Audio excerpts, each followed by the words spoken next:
форуми иқтисодии ҷумҳуриявӣ дар донишгоҳи давлатии ҳуқуқ, бизнес ва сиёсати Тоҷикистон дар шаҳри Хуҷанд баргузор гардид. таъмини рушди устувор ва рақобатпазирии иқтисодиёти Тоҷикистон дар шароити ҷаҳонишавӣ мавзӯи форуми мазкур буд. дар кори форуми иқтисодии ҷумҳуриявӣ вазири маориф ва илми ҷумҳурии Тоҷикистон, директори Институти иқтисодиёт ва демографияи Академияи илмҳои ҷумҳурии Тоҷикистон, муовини аввали вазири рушди иқтисод ва савдои ҷумҳурии Тоҷикистон, муовини раиси вилояти Суғд, коршиносон, олимон, соҳибкорону кормандони муассисаҳои илмию таълимӣ ва роҳбарону намояндагони ширкатҳои ватанӣ ширкат варзида, оид ба рушди устувор ва рақобатпазирии иқтисодиёти кишвар фикру ақидаҳои худро пешниҳод намуданд.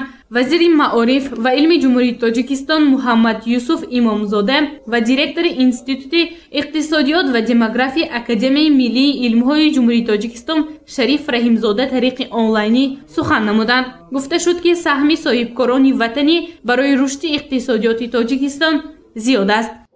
ҳозирини гиромӣ, дар ҷавони имрӯзаи пуртазод аҳамияти таъмини рушди бомаълум иқтисодӣ ва таркиби пояҳои истиқболи санъатии кишоварзии ватанӣ баъди боло бурдани автобазари онҳо дар бозори ҷавонӣ ба маротиб афзода истодааст. аз ин рӯ баргузории форум имрӯза, ки ба баррасии масъалаҳои мубҳами таъмини рушди истиқболи иқтисодии миллӣ ва рақобатпазирии он бахшида шудааст, хеле бамаврид ва арзишманд мебошад.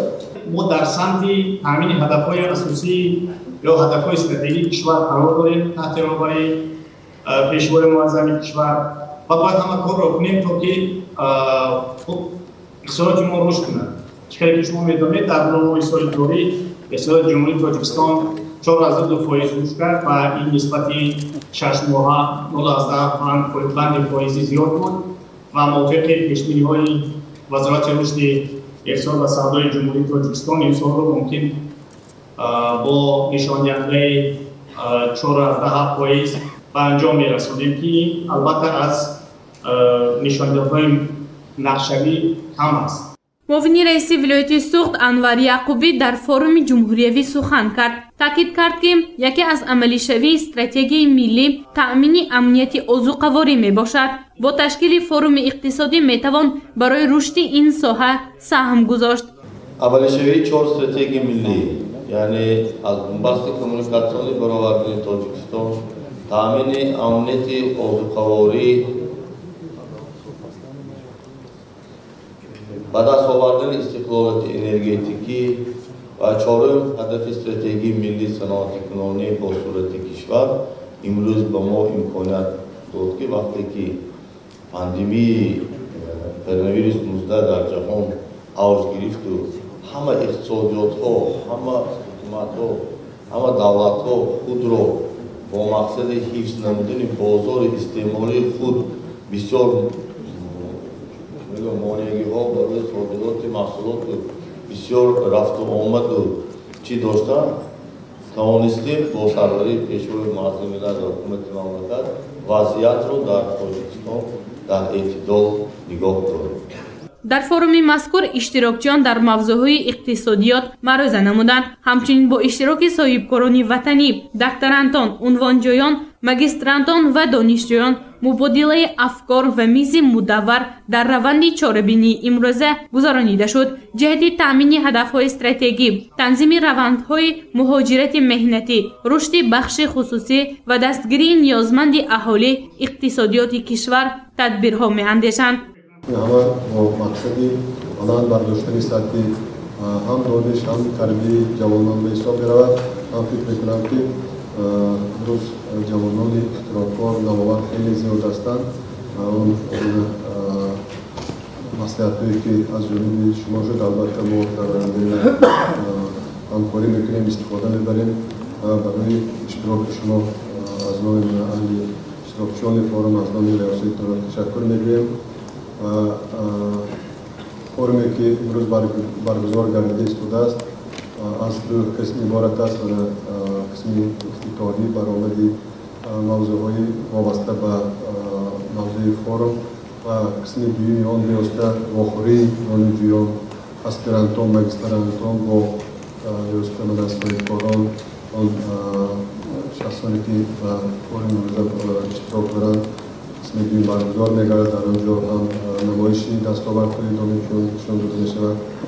همچنین در فورومی مذکور ابراز گردید که حکومت مملکت رشد ساحه اقتصادی را از سمت‌های مهمی فعالیت برای تأمین رشد اقتصادی و توسط آن بلند برداشتن سطح زندگی مردم است. معاون وزیر رشد اقتصاد و سودای جمهوری تاجیکستان اشوربای صالح زاده در موضوع تأمین رشد استوار جمهوری تاجیکستان در اساس تطبیق پرینسیپ‌های اقتصاد سبز معروضه نمود.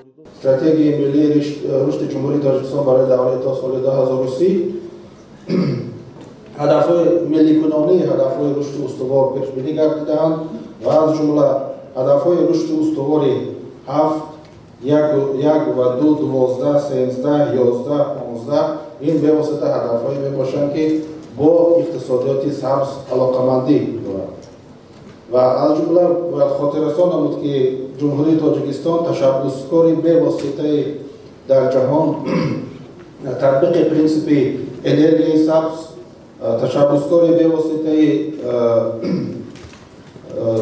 اقتصادیات سبز و تشبسکاری مسائل ساحه آب به حساب می رود. در شرایط امروز پیشرفت اقتصادی یکی از ساحه‌های مهم ملی محسوب می شود که تأمین نمودن رشد آن یکی از وظیفه‌های افضلیت‌ناک است. باید قید کرد که در دانشگاه دولتی حقوق بیزنس و سیاستی تاجیکستان همساله فورum‌های جمهوریوی، ملاقات و کنفرانس‌های بین‌المللی برگزار می‌گردد. با مقصد دریافت و بلند برداشتن سطح رقابت‌پذیری کشور مساعدت می‌کند. با فورم امروزه زیاده از 100 مقاله‌های علمی استادان و پروفسوران از جمله از مکاتب‌های عالی مملکت وارد گردیدند و با باوری میتوان گفت که مهمیت موضوع بحثی فورم امروزه متخصصان ساحه را وادار میکند که هنگامی در استحصالات تطبیق نمودن دستاوردهای علمی سطح و صفت محصولات استحصال شونده بهتر میگردد. امیدوارم امروز فورم جمهوری اقتصادی در عملی گردانی و پیشرفت علم و استحصالات مساعدت خواهد نمود. هدف فورم جمهوریوی هماهنگسازی علم و استحصالات، مبادله افکار جهت دریافت و پیشنهاد راه‌های تأمین رشد با ثبات اقتصادی، بلند برداشتن سطح رقابت‌پذیری کشور در شرایط امروزه جهانی شوی می باشد. گزارش گنجینه عالم و نعیم جان ایوبوف برای برنامه اطلاعاتی خبر.